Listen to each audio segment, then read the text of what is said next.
Hello class 12th, the theory which we are going to study today is CFT in this lecture. CFT crystal field theory, ठीक है. crystal field theory जो है वो it's a better explanation in comparison to VBT because ऐसी कई बातें हैं जो VBT में जो explain नहीं होती हैं, ठीक है, वो CFT explain कर देता है. जैसे एक कॉमन कॉन्सेप्ट था हमारा कि कब पेयरिंग हो रही है इलेक्ट्रॉन्स की, कब नहीं हो रही है, strong field ligand, weak field ligands, वो सारा एक्सप्लेनेशन हमें किस में मिलेगा? CFT में मिलेगा. CFT की जो थ्योरी है it was given by H Bethe and V Black. किसने दी थी ये theory?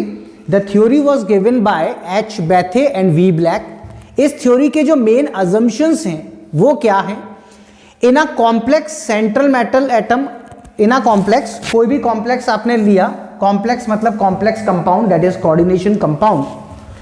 In a complex central metal atom or ion and ligands are considered to be point charge. ठीक है, इनको हम क्या कंसिडर करते हैं? They are considered to be point charge. इसका मतलब ये है कि यहां पर इस थ्योरी में, ये थ्योरी सेंट्रल मेटल एटम या आयन और लिगेंड्स दोनों को चार्ज्ड मानती है. कैसे मानती है वो हम आगे समझेंगे, ठीक है, पर ये दोनों को क्या मानती है? चार्ज मानती है. ठीक है, कि एक पर पॉजिटिव और एक पर नेगेटिव. ये तो बाय डिफॉल्ट है कि जो पॉजिटिव चार्ज है वो आपको सेंट्रल मेटल एटम या आयन पर ही मानना पड़ेगा, क्योंकि लिगेंड्स तो या तो नेगेटिवली चार्ज होते हैं या न्यूट्रल होते हैं. ठीक है, उनके बारे में आगे बात करते हैं, लेकिन सेंट्रल मेटल एटम या आयन को आपको क्या मानना पड़ेगा? पॉजिटिव. तो यहां पर दो चीजें हो जाएंगी, एक पॉजिटिव और एक नेगेटिव. जैसे अपन पढ़ते हैं Na+Cl-. ठीक है, तो उसी से रिलेटेड सेकेंड पॉइंट है, the bond form between central metal atom और ion and ligand is completely ionic. ठीक है, बॉन्ड तो कोऑर्डिनेशन बॉन्ड ही बनता है, लेकिन ये थ्योरी क्या मानती है, ये थ्योरी क्या कंसीडर करती है उस बॉन्ड को? कंप्लीटली आयनिक, क्योंकि एक पॉजिटिवली चार्ज है और एक नेगेटिवली चार्ज है. तो ये थ्योरी क्या मानती है कि इनके बीच में मेटल, आयन और लिगेंड के बीच में जो बॉन्ड बनता है वो कैसा होता है? आयनिक होता है. मतलब उनके बीच में इलेक्ट्रोस्टैटिक अट्रैक्शन होता है. क्या होता है उनके बीच में? इलेक्ट्रोस्टैटिक अट्रैक्शन होता है. Electrons of central metal atom और ion and ligand also repel each other. Obvious बात है, अट्रैक्शन है तो रिपल्शन भी होगा. सेंट्रल मेटल एटम या आयन जो भी है आपके पास, उसके पास खुद के इलेक्ट्रॉन्स भी तो होंगे, और प्लस लिगेंड क्या लेके आ रहा है? इलेक्ट्रॉन्स ही लेके आ रहा है, तो उनकी वजह से वहां पर रिपल्शन भी होता है. तो ऑब्वियस बात है, जो बॉन्ड फॉर्मेशन होगी वो, या बॉन्ड लेंथ जो बनती है जिसको हम बात करते हैं, वो कहां किस हिसाब से बनेगी कि जहां पर अट्रैक्शन और रिपल्शन सब कुछ क्या हो जाए? बैलेंस हो जाए. ठीक है, attraction between central metal atom और ion is due to positive charge on metal atom and negative charge on ligand. हमने बात करी थी कि मेटल एटम पर तो हम क्या मानेंगे? Positive charge. ठीक है, पॉजिटिव चार्ज किस पर मानेंगे? मेटल एटम पर. और नेगेटिव चार्ज हम किस पर मानेंगे? लिगेंड पर. ठीक है, अब लिगेंड की जब हम बात करते हैं तो आपने लिस्ट पढ़ा हुआ है पूरा, लिगेंड्स की हमने लिस्ट बनाई है, देखी है. तो ऑब्वियस से कोई पॉजिटिवली चार्ज लिगेंड तो हम होता ही नहीं है. ठीक है, लिगेंड या तो नेगेटिवली चार्ज होते हैं या न्यूट्रल होते हैं. पर एज पर दिस थ्योरी आपको लिगेंड को हमेशा नेगेटिव ही मानना है. तो जो नेगेटिव लिगेंड है उसमें तो मुझे कोई दिक्कत होगी नहीं as such for a negatively charged ligand. ठीक है, जैसे F-, ठीक है, Cl-, Br-, NO2-. ठीक है, ये जो लिगेंड होते हैं इसमें कोई दिक्कत नहीं है. आपका मेटल आयन कैसा हो गया? पॉजिटिव. लिगेंड कैसा हो गया? नेगेटिव. और इनके बीच में क्या हो जाएगा? अट्रैक्शन. तो यहां तो कोई दिक्कत है ही नहीं, क्योंकि ऑलरेडी जो नेगेटिवली चार्ज लिगेंड्स जो है, हमको लिगेंड को नेगेटिव मानना है, और ये जो लिगेंड्स है ऑलरेडी एनायंस है, नेगेटिवली चार्ज है, तो इनमें मेटल आयन को पॉजिटिव, लिगेंड को नेगेटिव माना और उन दोनों में अट्रैक्शन आ गया. यहां तक तो क्लियर है. बट फॉर न्यूट्रल लिगेंड्स, अब न्यूट्रल लिगेंड्स जो होते हैं, जैसे मैं एग्जांपल देखूं NH3, ठीक है, H2O, ठीक है, ये सब क्या है? नेगेटिवली न्यूट्रल लिगेंड्स है. तो इसको आप नेगेटिव कैसे मानोगे? इसको आप नेगेटिव कैसे मानोगे? तो इसको कैसे मानते हैं, क्या कंसीडर करते हैं?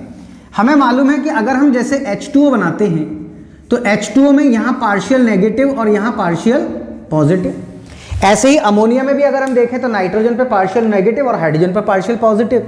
तो जो न्यूट्रल लिगेंड्स होते हैं, ठीक है, neutral ligands are considered to be considered as dipole.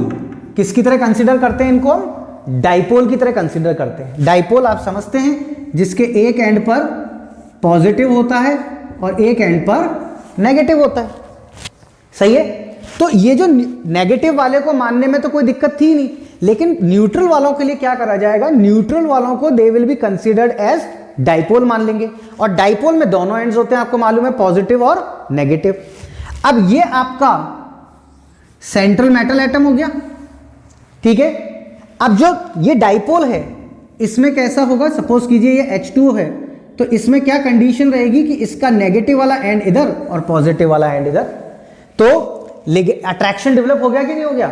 Metal ion positive और लिगैंड जो है वो नेगेटिव। डाइपोल का नेगेटिव वाला एंड किधर आ जाएगा? इधर आ जाएगा, और इनके बीच में क्या डेवलप हो जाएगा? अट्रैक्शन। क्या हो जाएगा? अट्रैक्शन, ठीक है।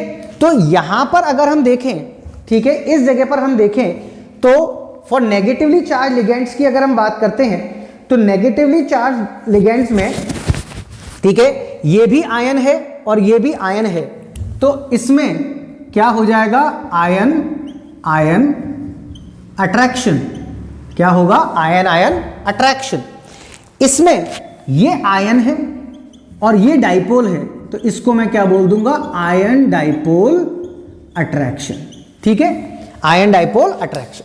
तो ये थ्योरी के मेन अजम्पशंस क्या है कि किसी भी कॉम्प्लेक्स में सेंट्रल मेटल एटम या आयन और लिगेंड को हम पॉइंट चार्जेस मानते हैं, मेटल को पॉजिटिव और लिगेंड को नेगेटिव, ठीक है। यहां पर जो बॉन्ड फॉर्म होता है उसको हम कंप्लीटली आयनिक कंसीडर करते हैं, ठीक है। इन मेटल और लिगेंड दोनों के इलेक्ट्रॉन्स में रिपल्शन भी होता है, ठीक है। अब लिगेंड्स को नेगेटिव कैसे मानना है? जो लिगेंड्स ऑलरेडी नेगेटिवली चार्ज हैं तो उनके बीच में प्लस और माइनस का आयन आयन अट्रैक्शन हो जाएगा। जो न्यूट्रल हैं उनको हम क्या मानेंगे? एज अ डाइपोल मानेंगे, और डाइपोल में फिर आयन डाइपोल अट्रैक्शन हो जाएगा, और उस डाइपोल का जो नेगेटिव वाला पार्ट है वो किसकी तरफ रहेगा? सेंट्रल मेटल एटम या आयन की तरफ रहेगा। तो these are the first 4 assumptions of CFT, that is crystal field theory. Now the fifth assumption जो है, इस assumption को आप इस CFT की जो क्रिस्टल फील्ड थ्योरी है उसकी सोल भी कह सकते हैं, क्योंकि यही पूरा जो assumption है ये आपको क्रिस्टल फील्ड थ्योरी को एक्सप्लेन करने में हेल्प करता है, या पूरा एक तरह से क्रिस्टल फील्ड थ्योरी का जो बेसिक मेजर एक्सप्लेनेशन है वो सारा इसी 5th पॉइंट में है, ठीक है। क्या है? In an isolated metal atom और आयन, आइसोलेटेड जिसने अभी कोई बॉन्डिंग वगैरह नहीं करी है, all the 5 d orbitals have same energy. सारी जो 5 d ऑर्बिटल्स होती हैं उनकी एनर्जी सेम होती है। वैसे भी आपको मालूम है कि एक साथ जो भी ऑर्बिटल्स होती हैं, जैसे मैं कहूं 3p, तो 3p के तीनों ऑर्बिटल्स की एनर्जी सेम होती है, ठीक है। मैंने कहा 4d, तो 4d के सारे 5 ऑर्बिटल्स की एनर्जी कैसी होती है? सेम होती है। और उनको हम क्या कहते हैं? They are degenerate. क्या है वो? डीजेनरेट, या फिर हमको आपको मालूम है डीजेनरेट ऑर्बिटल्स भी कहते हैं। इसको पॉइंट को पूरे को एक्सप्लेनेशन के साथ यहां पर एक बेसिक डायग्राम समझ लीजिए। यहां 2 तरह के डायग्राम्स हैं, ठीक है, 2 तरह की ज्योमेट्रीज हैं, ऑक्टाहेड्रल, टेट्राहेड्रल। उनकी बात हम आगे के लेक्चर में करेंगे, पर अभी मैं आपको जो समझा रहा हूं, क्योंकि मेजरली हम ऑक्टाहेड्रल का ही यूज करते हैं, तो मैं ऑक्टाहेड्रल के बेस पे डायग्राम बना देता हूं। और अभी जो डायग्राम बन रहा है उसका मेजर पर्पस है कि ये जो पॉइंट्स हैं वो आपको समझ में आए। फिर ऑक्टाहेड्रल कैसा होता है, टेट्राहेड्रल कैसा होता है, क्या डिफरेंसेस है, वो हम जब ऑक्टाहेड्रल पढ़ेंगे तब उसमें देख लेंगे, जब हम टेट्राहेड्रल पढ़ेंगे तो उसमें देख लेंगे। राइट नाउ अभी हमारा जो पर्पस है वो CFT को समझने का है कि CFT क्या कहता है। In an isolated metal atom or ion, all the 5 d orbitals have same energy, that is they are degenerate. तो जैसे ये 5 d orbitals हैं, ठीक है, आपके 1 2 3 4, ठीक है, आपको मालूम है 5 d orbitals होते हैं, ठीक है। इसमें आप, ठीक है, जो आप dxy, dyz, dzx, dx square minus Y square, dz square 11th में पढ़ा है आपने। इसमें से dxy, dyz, dzdx ये एक्सिस के बीच में होते हैं, dx square minus Y square और dz स्क्वायर ये आपके एग्जैक्टली एक्सिस पर होते हैं, ठीक है। 3 इन बिटवीन द एक्सिस और 2, ठीक है, किस में होते हैं? On the axis. तो ये 5 डीजेनरेट ऑर्बिटल्स हैं, 5 डीजेनरेट ऑर्बिटल्स हैं आपकी, ठीक है। तो इन पांचों की अभी जो एनर्जी है वो क्या है, एग्जैक्टली सेम है। कैसी है, एग्जैक्टली सेम है। तो अभी मैं इसको क्या कह देता हूं, आइसोलेटेड मेटल आयन। ठीक है, यहां पर the degeneracy is maintain till the metal ion is surrounded by symmetrical spherical crystal field. ये डीजेनरेसी तब तक मेंटेन होती है जब तक उनके चारों तरफ का क्रिस्टल फील्ड जो होता है वो सिमेट्रिकल होता है। वो कब होता है, जब एक नॉर्मल आपका बॉन्ड बनता है ना, आयनिक बॉन्ड वगैरह बनते हैं, तब चारों तरफ से इलेक्ट्रॉन्स के जो आने की प्रोबेबिलिटी होती है वो हर तरफ से कैसी होती है, सेम होती है। तो उस समय कैसा होता है, जो क्रिस्टल फील्ड होता है वो कैसा होता है, सिमेट्रिकल होता है। ठीक है, तो अब क्या हुआ, यहां पर ये मैंने 5 डी ऑर्बिटल्स बनाए। ये तो आपका कब था, जब वो आइसोलेटेड था। ठीक है, इसका मतलब क्या हुआ, थोड़ा एनर्जी में राइज हुआ है, थोड़ा एनर्जी में राइजेज हुआ है। ठीक है, तो ये कौन सा है, ठीक है, जब इसके चारों तरफ metal ion surrounded by symmetrical crystal field. ठीक है, अभी भी ये कैसी हैं, डीजेनरेट है। ठीक है, और अभी इनकी ये क्या है, एवरेज एनर्जी है। ठीक है, ये क्या है, इस समय इनकी एवरेज एनर्जी। ध्यान रखिएगा कि जो डायग्राम है वो कहीं ना कहीं एनर्जी को रिप्रेजेंट कर रहा है। किसको रिप्रेजेंट कर रहा है, एनर्जी को रिप्रेजेंट कर रहा है। ठीक है, डायग्राम जो है वो किसके बेस पर बन रहा है, एनर्जी के बेस पर बन रहा है। जैसे कि अगर हम देखें तो ये अगर मैं ऐसे ये बना दूं आपके लिए, तो ये किसको शो कर रहा है, एनर्जी को। ठीक है, तो जब आइसोलेटेड था तब एनर्जी कम थी। अब क्या हुआ, जब ये एक सिमेट्रिकल क्रिस्टल फील्ड में है, पहले भी डीजेनरेट था, अभी भी डीजेनरेट है, क्योंकि अभी क्रिस्टल फील्ड कैसा है, सिमेट्रिकल है। इसके चारों तरफ इलेक्ट्रॉन, ठीक है, सबकी एनर्जी बराबर है। इलेक्ट्रॉन कोई सा भी ऑर्बिटल पहले ऑक्यूपाई कर सकता है। ठीक है, सिमेट्रिकल क्रिस्टल फील्ड, और ये इसकी एवरेज एनर्जी है। ठीक है, but when ligands attack the degeneracy of d orbital is lost। जब ligands अटैक करते हैं, देखो एक तो नॉर्मल आयनिक बॉन्ड बन रहा हो तो इलेक्ट्रॉन दिए जाते हैं, लिए जाते हैं, तो इलेक्ट्रॉन्स के ट्रांसफर होते हैं। लेकिन इस थ्योरी की खासियत क्या है, या कोऑर्डिनेशन कंपाउंड्स की खासियत क्या है, कि यहाँ लिगेंड्स आते हैं और वो अपने साथ में इलेक्ट्रॉन लाते हैं, और उसकी वजह से अट्रैक्शन भी होता है प्लस माइनस की वजह से, लेकिन इलेक्ट्रॉन का रिपल्शन भी होता है। Now but when ligands attack, कौन सी कंडीशन, जब लिगेंड्स का अटैक होता है, the degeneracy of D orbital is lost. ठीक है, डी ऑर्बिटल की डीजेनरेसी लॉस्ट हो जाती है, because the spherical crystal field around them become unsymmetrical. क्योंकि अब जो पहले सिमेट्रिकल था इनके चारों तरफ क्रिस्टल फील्ड, वो क्या हो जाता है, अनसिमेट्रिकल। क्यों होता है देखेंगे। ठीक है, तो इनका 2 पार्ट्स में डिवीजन हो जाता है। ठीक है, 2 पार्ट्स में डिवीजन हो जाता है। ठीक है, इसका मतलब, ठीक है, जो एवरेज एनर्जी थी, ठीक है, जो आपका एवरेज एनर्जी थी इनकी, ठीक है, ये इनकी पहले एनर्जी थी सबकी सेम। ठीक है, तो इन तीनों की एनर्जी क्या हो गई, पहले से कम हो गई, और इन दोनों की एनर्जी बढ़ गई। यानी जो 5 डी ऑर्बिटल्स थे वो एक्चुअली 2 सेट्स में डिवाइड हो गए। जहां पहले पांचों की एनर्जी सेम थी, अब क्या हो गया, 3 की एनर्जी कम हो गई, पहली वाली एवरेज एनर्जी से 3 की कम हो गई और 2 की बढ़ गई। यानी जो 5 डी ऑर्बिटल्स थे they got divided into 2 sets. किसमें, 2 सेट्स में डिवाइड हो गए। इसमें से जो नीचे वाला सेट होता है इसको हम क्या बोलते हैं, वी कॉल इट T2G, और ऊपर वाले सेट को हम क्या बोलते हैं, EG। ठीक है, जो नीचे वाला सेट है उसको हम क्या बोलते हैं, T2G, और ऊपर वाले सेट को हम क्या बोलते हैं, EG। मतलब इन तीनों की एनर्जी एवरेज एनर्जी से कम हो गई, स्टेबलाइजेशन बढ़ गया। ठीक है, एवरेज एनर्जी से कम हो गई। ठीक है, और इनका एनर्जी एवरेज एनर्जी से बढ़ गई, यानी इनकी स्टेबिलिटी कम हो गई टेक्निकली। ऐसा क्यों हुआ, अभी देखते हैं। The conversion of 5 degenerate D orbitals of metal ion into 2 sets of orbital, ठीक है, ये 2 सेट्स ऑफ ऑर्बिटल आपको मालूम है कि ये जो 2 सेट्स ऑफ ऑर्बिटल हैं ये कौन कौन सी हैं आपकी, ठीक है, एक तो ठीक है 2 सेट्स कौन कौन से हैं, एक तो T2g और एक Eg, ठीक है। 2 sets of orbitals having different energy, average से कम एवरेज से ज्यादा। आप देखिए इसकी एनर्जी यहां और इसकी एनर्जी यहां, ये कम है ये ज्यादा है।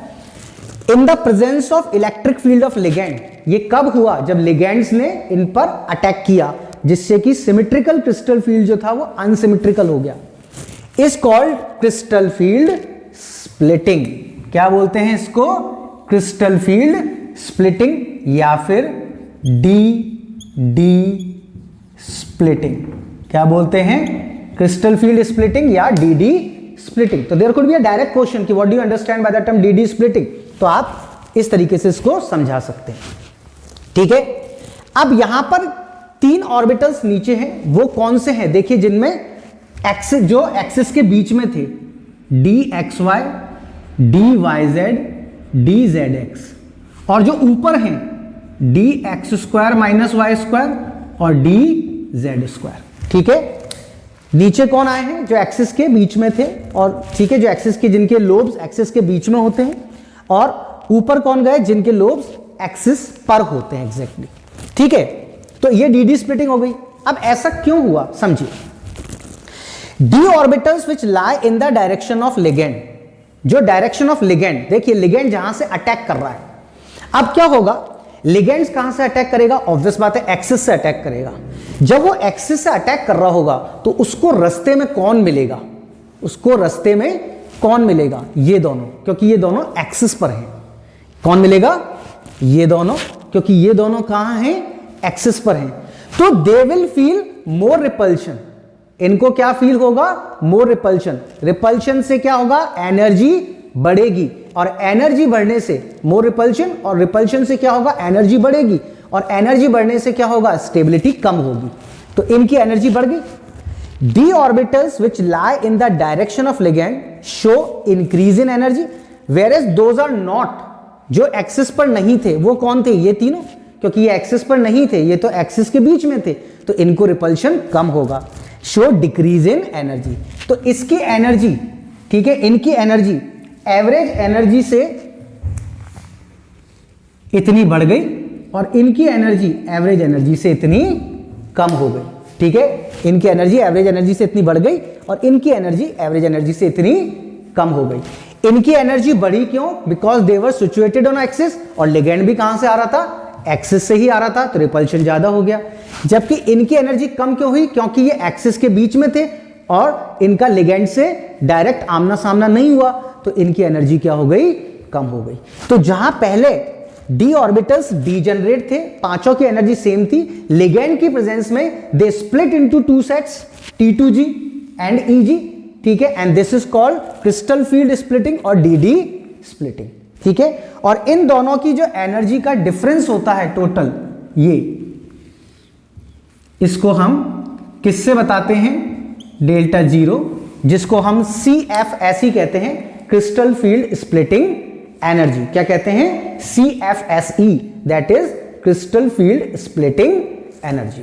तो ये जो 5th पॉइंट है, ये क्या है कि आइसोलेटेड मेटल एटम या आयन में जो 5d ऑर्बिटल्स होती हैं, उनकी एनर्जी सेम होती है, वो डीजेनरेट होते हैं जब तक उनके चारों तरफ का क्रिस्टल फील्ड सिमेट्रिकल होता है। नेगेटिव क्रिस्टल फील्ड, ऑब्वियस बात है मेटल पॉजिटिव है, तो चारों तरफ का फील्ड अटैकर्स कौन होंगे, नेगेटिव होंगे, तब तक उनकी एनर्जी तब भी सेम रहती है, वो डीजेनरेट ही होते हैं। एनर्जी में राइज तो हुआ है, देखिए पहले यहां थी अब यहां आ गई, एनर्जी में राइज तो हुआ है, लेकिन अभी भी सेम है। लेकिन जब लिगेंड्स अटैक करते हैं तो वो क्रिस्टल फील्ड सिमेट्रिकल की जगह अनसिमेट्रिकल हो जाता है, किसी पर रिपल्शन ज्यादा, किसी पर रिपल्शन कम, इसलिए they get split into 2 sets, जिसको हम क्रिस्टल फील्ड स्प्लिटिंग या डी स्प्लिटिंग कहते हैं। जिनकी एनर्जी ज्यादा हो जाती है वो Eg, जिनकी एनर्जी कम हो जाती है वो T2g। इसमें कौन आते हैं, dxy, dyz, dzx, और इसमें कौन आते हैं, dx² minus y² and dz²। अब ये पूरा काम जो है वो 2 तरीके से हो सकता है, जिसको हमारे को अलग से स्टडी करना पड़ेगा एक एक करके। एक बार हो सकता है ऑक्टाहेड्रल और एक बार हो सकता है टेट्राहेड्रल। सिंपल तरीके और भी हो सकते हैं, लेकिन अभी हमारे जो कंटेंट है काम का वो ऑक्टाहेड्रल और टेट्राहेड्रल है, ठीक है। तो ऑक्टाहेड्रल ऑब्वियसली जब 6 कोऑर्डिनेशन नंबर होगा और टेट्राहेड्रल जब 4 कोऑर्डिनेशन नंबर होगा, तो we will see them separately, octahedral and tetrahedral.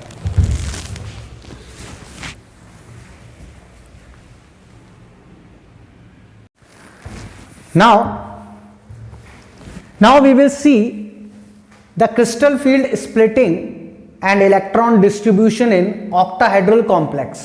Octahedral complexes as you know very well कब बनता है, जब coordination नंबर 6 होता है, ligands, ठीक है, अगर मोनोडेंटेड हैं तो 6 ligands अटैक करते हैं।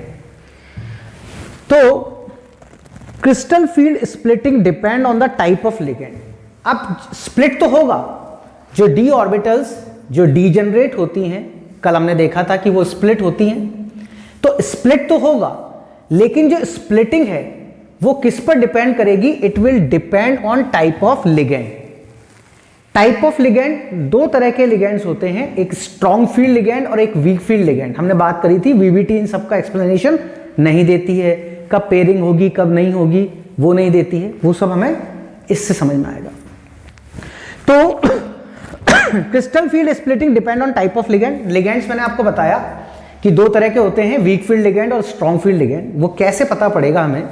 वो हमें पता पड़ता है स्पेक्ट्रोकेमिकल सीरीज। क्या है स्पेक्ट्रोकेमिकल सीरीज?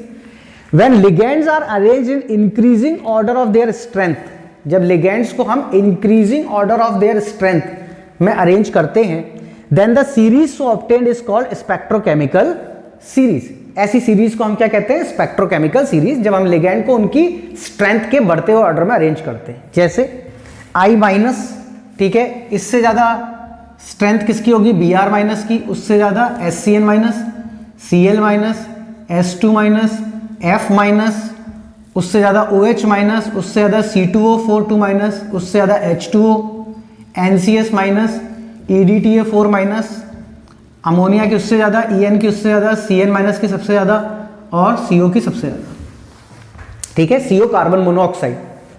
तो इसका मतलब ये हो गया कि I माइनस जो है वो सबसे वीकेस्ट लिगेंड है और CO जो है वो क्या है आपका, ठीक है, CO जो है वो क्या है आपका स्ट्रॉन्गेस्ट लिगेंड है।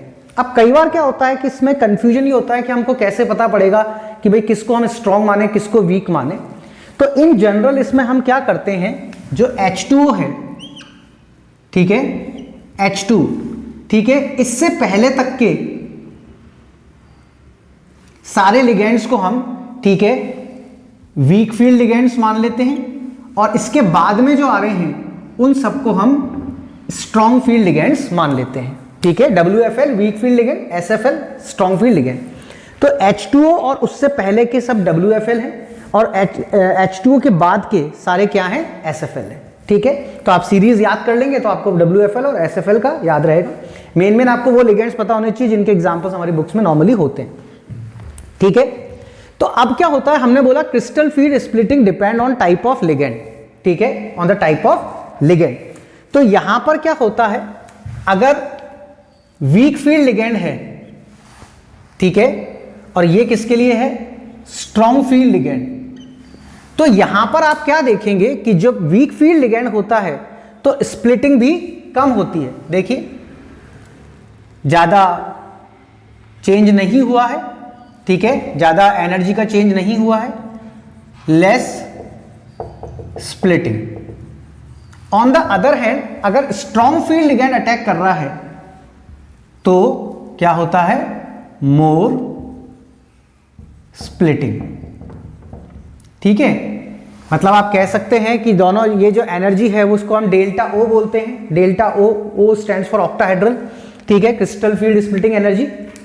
तो यहां पर देखिए एनर्जी बैरियर कम है, एनर्जी का डिफरेंस कम है और यहां एनर्जी का डिफरेंस ज्यादा है। तो वीक फील्ड लिगेंड्स में स्प्लिटिंग कम और स्ट्रॉन्ग फील्ड लिगेंड के केस में स्प्लिटिंग ज्यादा होगी, ठीक है।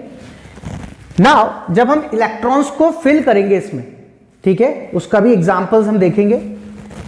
Distribution of electrons in octahedral complex, ठीक है, distribution of electrons in octahedral complex depend on two types of energies. दो तरह की एनर्जीज पर डिपेंड करता है। पहला डेल्टा O, ठीक है, जो हम यहां लिखते हैं उसको हम क्या कहते हैं? CFSE, crystal field splitting energy, crystal field splitting energy, ठीक है।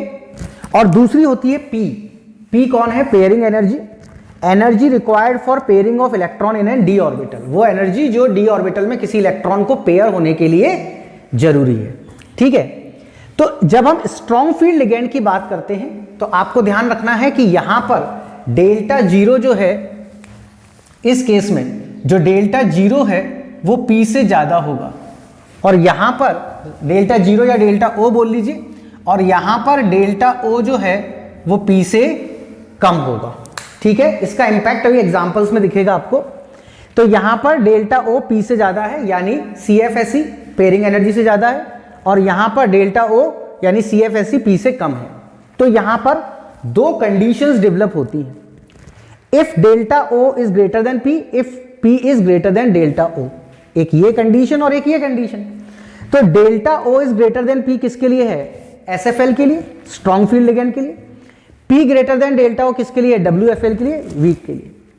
इसमें इलेक्ट्रॉन क्या होगा? विल पेयर, इलेक्ट्रॉन्स पेयर होंगे। मतलब जैसे आपने इलेक्ट्रॉन भरा 1 2 3, अब आपके पास है fourth electron.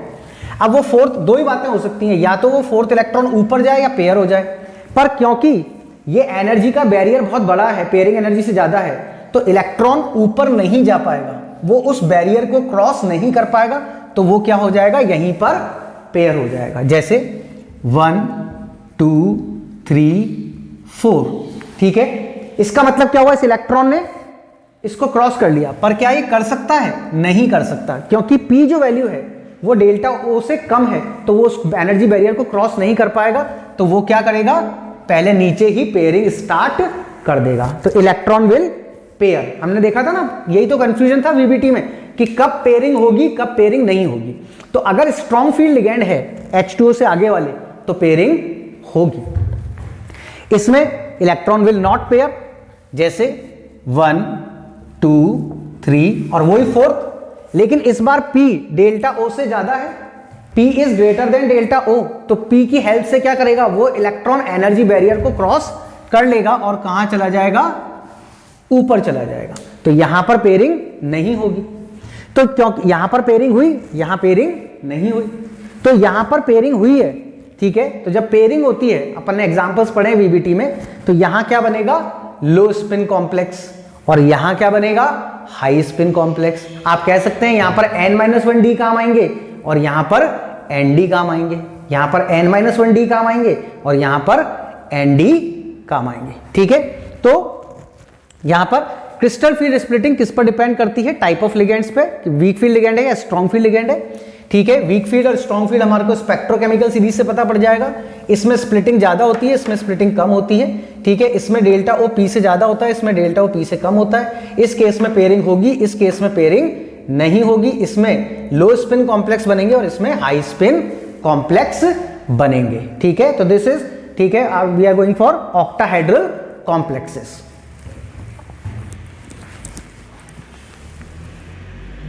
Now, if we see DD splitting or crystal field splitting in octahedral complexes, इसको थोड़ा बहुत हम प्रीवियस इस लेक्चर में कर चुके हैं।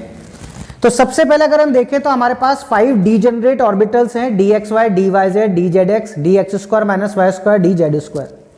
ये कब है? अभी इसकी एनर्जी देखिए सबसे लोएस्ट उस पर है, यूं इस तरीके से एनर्जी बढ़ रही है, तो अभी इसकी एनर्जी लोएस्ट इस पर है। अभी ये कैसा है? आइसोलेटेड है। कैसा है?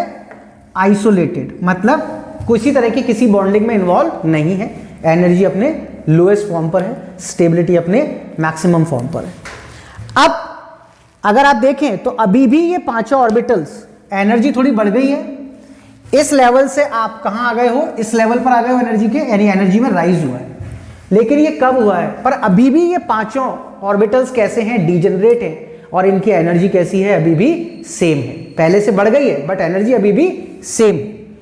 ये क्या है? इनकी average energy of D orbitals in symmetrical spherical crystal field. जब इनके चारों तरफ इलेक्ट्रॉन्स जो है या नेगेटिव फील्ड जो भी है वो कैसा है? सिमेट्रिकल है। जो भी क्रिस्टल फील्ड है वो अभी सिमेट्रिकल है तब तक। लेकिन हमको मालूम है जैसे ही लिगेंड्स अटैक करते हैं, अब लिगेंड्स ने अटैक किया, लिगेंड्स अटैक करते ही जो चारों तरफ क्रिस्टल फील्ड होता है स्फेरिकल, वो कैसा हो जाता है? अनसिमेट्रिकल हो जाता है। और अनसिमेट्रिकल होने की वजह से इनमें क्या हो जाती है? स्प्लिटिंग हो जाती है, दो सेट्स ऑफ ऑर्बिटल्स बन जाते हैं। इसी को हम क्रिस्टल फील्ड स्प्लिटिंग या डी स्प्लिटिंग कहते हैं। ठीक है, इसमें से, ठीक है, ये इसकी एवरेज एनर्जी है जो पहले थी, जिसको हम बैरी सेंटर कह रहे हैं। तो इन तीनों की एनर्जी ये कौन कौन है आपके, ठीक है, D X Y, D Y Z और डी जेड एक्स, जिनको हम मिलाकर क्या कहते हैं, T2G। इनकी एनर्जी पहले से कम हो गई है, जबकि ये दोनों कौन है, D X square minus Y square और डी जेड स्क्वायर। ठीक है, इनकी एनर्जी पहले से बढ़ गई है, इन दोनों को मिलाकर हम EG कहते हैं। ठीक है, अब यहां पर अगर हम देखें तो इसको हमने क्या कहा है, ठीक है, D X Y, D Y Z, D Z X, इसको हमने D X square minus D Z square, इसको T2G और इसको EG कहा है। क्या कहा है, इसको EG कहा है। तो इनकी एनर्जी क्या हो गई है, एवरेज से बढ़ गई है और इनकी एनर्जी एवरेज से कम हो गई है। अगर इस पूरी एनर्जी के डिफरेंस को हम डेल्टा O से रिप्रेजेंट करते हैं, डेल्टा O CFSE, ठीक है, crystal field splitting energy in octahedral complexes, O stands for octahedral complexes. अगर हम इसमें स्टडी करते हैं तो ये पूरा डिफरेंस है, तो इनकी एनर्जी क्या हो गई है, 2/5 ऑफ डेल्टा 0 कम हो गई है। मतलब आप कह सकते हैं एक तरह से, ठीक है, 2/5 का मतलब 0.4 भी हो सकता है ऑप्शंस में, और यहां पर ये 3/5 से क्या हो गई है, बढ़ गई है। जो एवरेज एनर्जी थी उससे ये 2/5 कम हो गए, जबकि ये जो एवरेज एनर्जी, ये एवरेज एनर्जी से क्या हो गए, 3/5 बढ़ गए। इनकी एनर्जी, इनकी जो एनर्जी है वो कम क्यों हुई है, क्योंकि आपको मालूम है ये एक्सिस पर सिचुएटेड नहीं होते हैं तीनों ऑर्बिटल, ये एक्सिस के बीच में सिचुएटेड होते हैं। ऑन द अदर हैंड इनकी एनर्जी बड़ी क्यों है, क्योंकि ये एग्जैक्टली एक्सिस पर सिचुएटेड होते हैं और लिगैंड भी एक्सिस से ही अटैक करता है, तो इनको क्या फेस करना पड़ता है, more repulsion. More repulsion, more energy, less stability. ठीक है, इनको क्योंकि ये एक्सिस पर नहीं, एक्सिस के बीच में है, तो इसलिए, ठीक है, इनको क्या करना पड़ेगा, ठीक है, इनका क्या होगा, लेस रिपल्शन, तो इनकी एनर्जी कम हो जाएगी और स्टेबिलिटी बढ़ जाएगी। तो दैट इज हाउ 5 जो डी ऑर्बिटल्स थे दे टर्न स्प्लिट हो गए, किसमें, 2 सेट्स में। किसमें स्प्लिट हो गए, 2 सेट्स में। ठीक है, T2G and EG, T2G and EG। तो दिस इज DD स्प्लिटिंग। ठीक है, क्या है ये, DD splitting in octahedral complexes या crystal field splitting in octahedral complexes.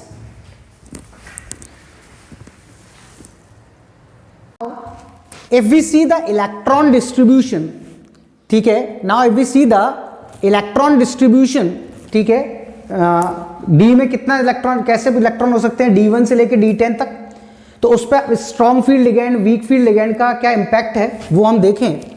तो हमारे को मालूम है ये हमारे T2G, ये EG है, ये T2G, ये EG है, ये T2G, ये EG है, इनके बीच में डेल्टा O का डिफरेंस है। ठीक है, तो पहले जो मैं कॉन्फ़िगरेशन देख रहा हूं वो किसके लिए देख रहा हूं, D1, D2 और D3। ठीक है, D1, D2, D3 के लिए अगर हम देखें तो ये कैसा होता है, same for both SFL and WFL, दोनों के लिए कैसा होता है, सेम होता है। जैसे मेरे पास एक ही इलेक्ट्रॉन है तो मैं कहाँ डालूंगा, यहीं डालूंगा, क्योंकि मुझे भी तो यहाँ पर जो हुंस का रूल है वगैरह, पॉली के रूल, वो तो फॉलो करने ही पड़ेंगे ना। तो लो एनर्जी वाले में ही सबसे पहले डालूंगा। तो D1 में भले स्ट्रॉन्ग फील्ड हो या वीक फील्ड हो, कोई फर्क नहीं पड़ता। ठीक है, वो यहीं पर आएगा। ठीक है, D2 है तो यहां पर, और D3 है तो यहां पर। तो D1, D2, D3 के लिए इस बात का कोई फर्क नहीं पड़ता है। अगर D1 में एक इलेक्ट्रॉन है, D ऑर्बिटल में एक इलेक्ट्रॉन है, 2 है या 3 है, तो इस बात का कोई फर्क नहीं पड़ता है कि वहां स्ट्रॉन्ग फील्ड लिगैंड अटैक कर रहा है या वीक फील्ड लिगैंड अटैक कर रहा है। इनका कॉन्फ़िगरेशन कैसे लिखा जाता है, जैसे इसमें क्या लिखेंगे, 2Tg1 Eg0। T2G में एक इलेक्ट्रॉन है, Eg में नहीं है। इसमें T2G2 और Eg0, और इसके लिए क्या लिखेंगे, T2G3 और Eg0। तो D1, D2 और D3, ठीक है, इन तीनों पर इस बात का कोई इंपैक्ट नहीं होता है कि स्ट्रॉन्ग फील्ड लिगैंड या वीक फील्ड लिगैंड कौन अटैक कर रहा है। लेकिन जब इसके आगे हम दूसरा कॉन्फ़िगरेशंस देखते हैं, ठीक है, ठीक है, कौन कौन सा, D4, D5, D6 और D7, ठीक है। जब हम कौन सा देखते हैं कॉन्फ़िगरेशन, D4, D5, D6 और D7, ठीक है। तो D7 के लिए एक और हम बना लेते हैं यहां पे,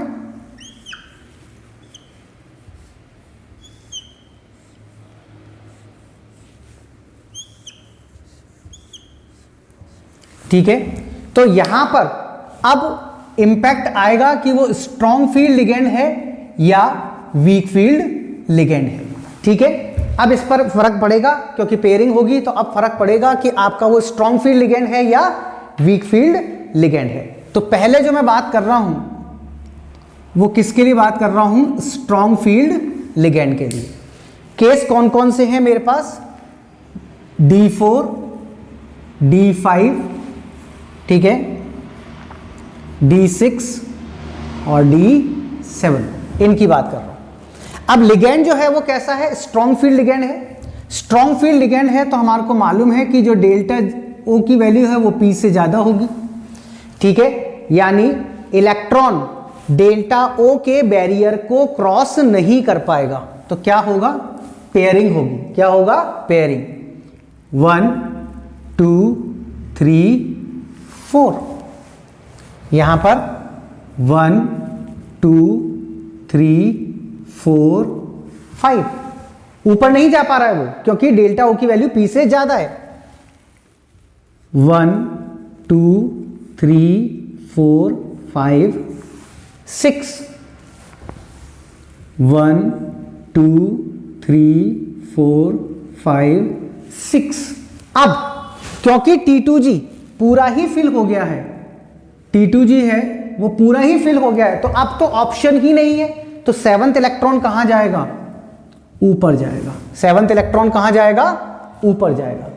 अब इसका मैं कॉन्फ़िगरेशन लिखूंगा तो क्या लिखूंगा, T2G4 Eg0, इसका T2G5 Eg0, इसका T2G6 Eg0 और इसका T2G6 और Eg1। कब है ये, जब हम स्ट्रॉन्ग फील्ड लिगेंड ले रहे हैं। कौन सा ले रहे हैं, स्ट्रॉन्ग फील्ड लिगेंड है। अब अगर मैं वीक फील्ड लिगेंड लूंगा तो कंडीशन चेंज होगी, ठीक है। P ज्यादा हो जाएगा, इलेक्ट्रॉन एनर्जी बैरियर को क्रॉस कर जाएगा। उसका आइडेंटिफिकेशन बहुत इजी है। कैसे, इस समय जो कॉन्फ़िगरेशन आ रहे हैं, अब जब मैं वीक फील्ड लिगेंड लूंगा तो कॉन्फ़िगरेशन बिल्कुल इससे पहले से क्या आएंगे, डिफरेंट आएंगे। कैसे, देखिए, अब जो हम देख रहे हैं that is weak field ligand.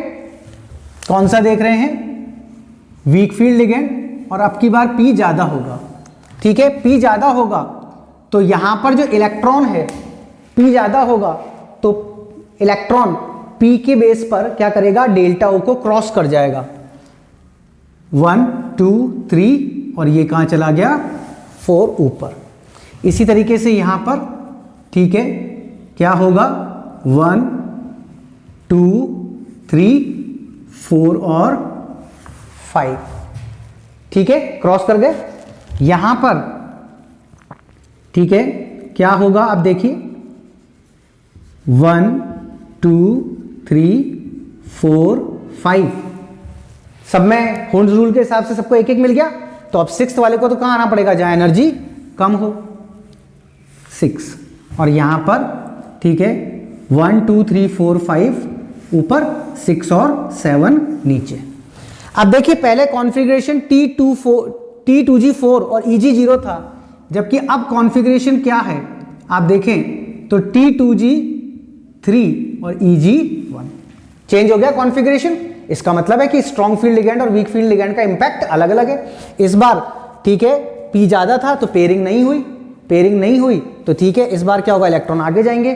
तो उस केस में क्या बन रहा था, लो स्पिन कॉम्प्लेक्स बन रहे थे। इस केस में क्या बनेंगे, ऑब्वियस है हाई स्पिन कॉम्प्लेक्स। इसका कॉन्फ़िगरेशन क्या हो गया, T2G3 Eg2, कॉन्फ़िगरेशन चेंज हो रहा है। इसका क्या हो गया, T2G4 Eg2, T2G5 EG2। तो कॉन्फ़िगरेशन चेंज हुए स्ट्रॉन्ग फील्ड लिगेंड और वीक फील्ड लिगेंड में। किस केस में? D4, D5, D6 और D7। अब बचा क्या हमारे पास? ठीक है, D8, D9 और D10। तो अब की बार जब हम कॉन्फ़िगरेशन देख रहे हैं, कौन सा? ठीक है, हम कौन सा कॉन्फ़िगरेशन देख रहे हैं? D8, D9 और D10। अब ये फिर से same for both SFL and WFL। इस बार ये सबके लिए सेम होगा, D8, D9 और आपका D10। कैसे भी भरो, 1 2 3 4 5 6 7 8, कैसे भी भरो। या तो आप यहां पर पहले 6 डालते, 1 2 3 4 5 6 7 8 बनता तो ये। ठीक है, D9 के लिए 1 2 3 4 5 6 7 8 9, इसके लिए 1 2 3 4 5 6 7 8 9 10। तो अब की बार क्या होगा? ठीक है, इसमें भी D8, D9 और D10 इन तीनों के लिए भी क्या होगा? ठीक है, स्ट्रॉन्ग फील्ड लिगेंड और वीक फील्ड लिगेंड का कोई इंपैक्ट नहीं पड़ेगा। तो ध्यान ऐसे रखिए, first 3 D1, D2, D3 same है SFL, WFL के लिए। Last 3 D8, D9, D10 same है SFL और WFL के लिए। और बीच के 4 D4, D5, D6 और D7 ये लोग क्या हैं? They are different for SFL and WFL। SFL हो तो पेयरिंग कर दो, WFL हो तो ऊपर ले जाओ।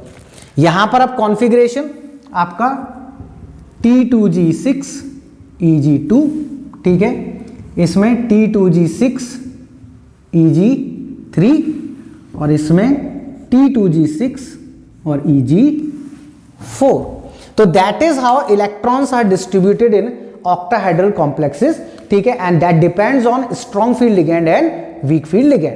तो स्ट्रॉन्ग फील्ड लिगेंड और वीक फील्ड लिगेंड के कॉन्सेप्ट से वी कम टू नो कि कब पेयरिंग हो रही है और कब पेयरिंग नहीं हो रही है। ठीक है, तो this is all about the octahedral complex, strong field, weak field ligand, spectrochemical series and their electron distribution.